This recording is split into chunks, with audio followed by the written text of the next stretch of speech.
Selamat pagi, perkenalkan saya Bonaventura Ardinata Hariwitoko Jati dari kelas 12 MIPA 1 presensi 14. Pada kesempatan kali ini saya akan mempresentasikan tentang penelitian yang saya lakukan dalam rangka ujian praktik kelas 12 IPA. Nah, judul yang kami angkat yaitu Survei Penerapan Protokol Kesehatan, khususnya pembatasan mobilitas keluarga dan masyarakat.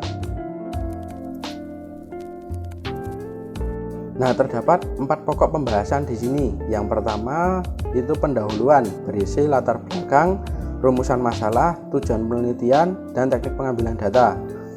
Yang kedua, pengukuran waktu di rumah dan luar rumah, serta tumbukan partikel gas. Dan yang ketiga, korelasi pembatasan sosial dengan prevalensi terkena virus, serta yang keempat, jumlah partikel yang bereaksi. Masuk ke pendahuluan. Yang pertama adalah latar belakang.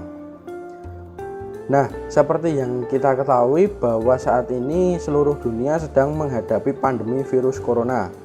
Nah, virus ini pertama kali muncul di Wuhan, namun penyebarannya yang begitu pesat hingga sampai pada seluruh penjuru dunia. Banyak sekali bidang yang terdampak karena kemunculan kasus virus ini. Seperti yang kita rasakan sendiri, yaitu di bidang pendidikan, bidang ekonomi, dan lain-lain.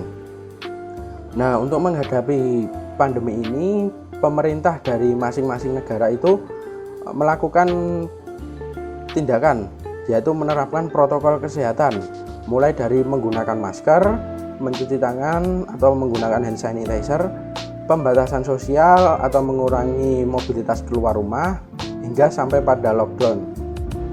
Bahkan untuk beribadah pun dilakukan pembatasan. Nah, oleh karena itu pada penelitian ini akan dibahas mengenai pembatasan mobilitas keluarga dan masyarakat terhadap penyebaran virus corona. Terdapat 3 rumusan masalah di sini. Yang pertama yaitu bagaimana grafik pengukuran waktu di luar rumah dan di dalam rumah, serta keterkaitannya dengan tumbukan partikel gas.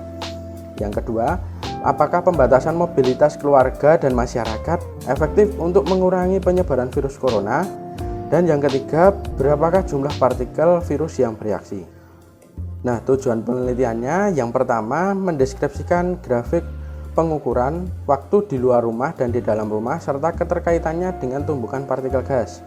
Yang kedua, mendeskripsikan pembatasan mobilitas keluarga dan masyarakat efektif untuk mengurangi penyebaran virus corona.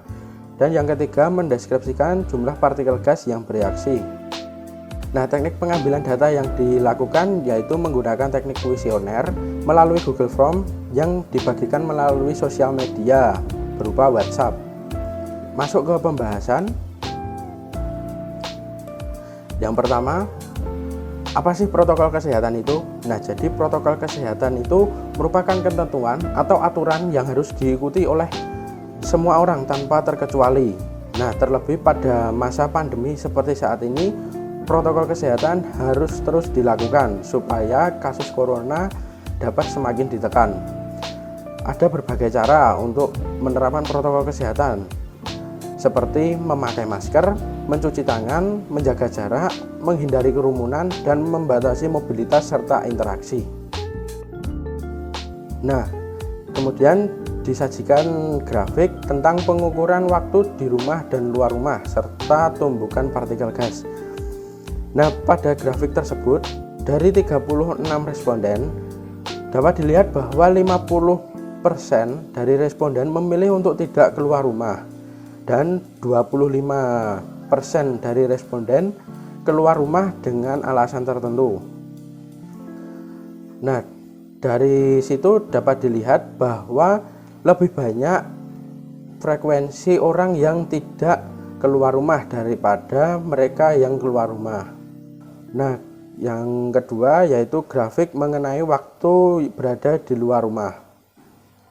Oke, dari grafik tersebut dapat dilihat bahwa 29% dari responden membutuhkan waktu sekitar 1 hingga 2 jam, kemudian 29% lagi membutuhkan waktu 2 hingga 3 jam, 16,1% membutuhkan waktu 3 hingga 4 jam, 9,7% lagi membutuhkan waktu lebih dari 4 jam.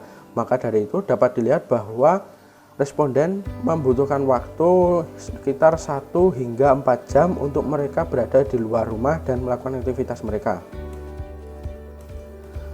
Nah, alat transportasi yang mereka gunakan cenderung menggunakan motor. Terlihat dari grafik, terbukti bahwa 58,3% dari responden memilih menggunakan motor untuk melakukan aktivitas mereka.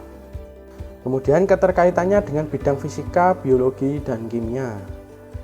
Nah, partikel virus akan lebih mudah menyebar di ruangan tertutup. Nah, partikel virus tersebut karena sangat kecil, maka jumlahnya itu juga sangat banyak. Nah, seperti contohnya ketika berada di ruangan tertutup yang minim ventilasi dan sirkulasi udara seperti di dalam lift. Nah, penyebaran akan lebih mudah di situ karena ventilasinya kurang dan sirkulasi udaranya juga kurang.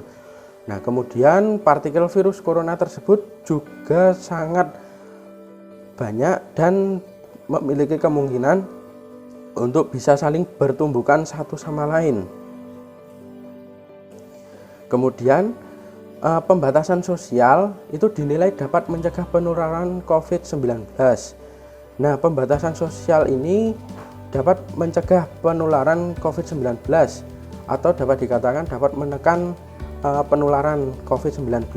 Hal tersebut karena ketika mobilitas itu dibatasi, maka potensi terkena droplet atau bersentuhan dengan orang lain itu akan semakin menurun.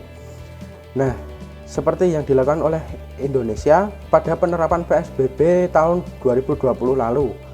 Terdapat 2 provinsi dan 16 kota yang melakukan PSBB dan terbukti bahwa 20% dari kasus virus corona dapat ditekan. Nah, pada tahun 2021 ini pemerintah juga melakukan penerapan PSBB lagi di Pulau Jawa, Bali dengan harapan bahwa virus corona dapat lebih ditekan lagi penyebarannya. Kemudian jumlah partikel gas yang bereaksi tentunya sangat banyak. Nah, saat dikaitkan dengan situasi pandemi saat ini, terlebih pada jumlah partikel virus corona, untuk bisa menginfeksi orang itu dibutuhkan 1000 partikel virus. Nah, partikel virus itu terletak ketika batuk, kemudian bersin, kemudian menempel di fasilitas-fasilitas umum yang frekuensi sentuhnya besar.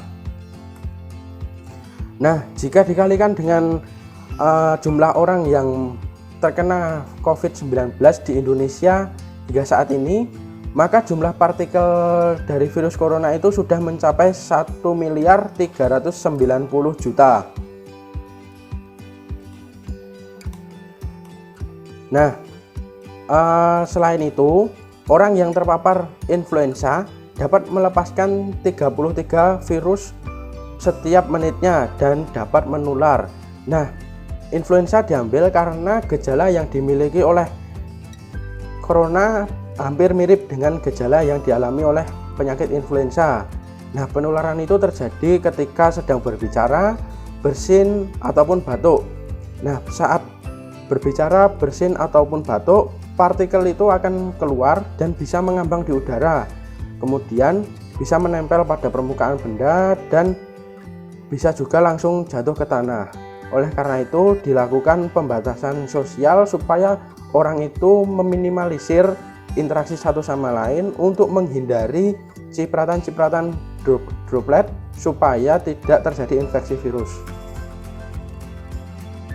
Nah, kesimpulannya kebanyakan orang lebih memilih tidak keluar rumah. Kemudian pembatasan sosial mobilitas efektif untuk mengurangi tingkat penyebaran COVID-19. Dan yang ketiga, butuh 1000 partikel virus untuk bisa terinfeksi COVID-19. Dan total partikel virus yang ada di Indonesia sebanyak 1.390.000.000. Ini sumber yang saya gunakan. Terima kasih.